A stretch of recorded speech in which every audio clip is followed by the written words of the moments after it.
தம்பி பிரணவ் இப்போ துபாயில் இருக்கார். அங்கே போய் சும்மா இருக்காரா? இல்லை.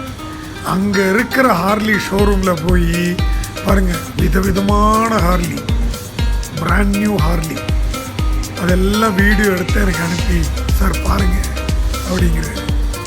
நம்ம எங்கே தான் போனாலும் அந்த பைக்கருங்கிற அந்த ஒரு டேக் இருக்குல்ல, அது மட்டும் நமக்குள்ளே எல்லாம் ஒரு காமனாக ஒரு கனெக்ஷன் உருவாக்கும். இல்லாட்டி அவர் எதுக்கு துபாய் வரைக்கும் போய் இந்த ஹார்லி ஷோரூமில் போய் இந்த வீடியோஸ் எல்லாம் எடுத்து எதுக்கு எனக்கு அனுப்பும்? Thank you Pranav, thank you. உன்னை ரொம்ப மிஸ் பண்ணுறோம். நானும் நீயும் டாக்டர் கார்த்தியில் சிசிடி வரைக்கும் எல்லாம் போய் அங்கே உட்காந்து பேசுகிறதெல்லாம் ஞாபகம் இருக்கு எனக்கு. சரி, சீக்கிரம் துபாய் வேலையெல்லாம் முடிச்சுட்டு வாங்க, நம்ம இங்கே ஒரு ரைடு போவோம்.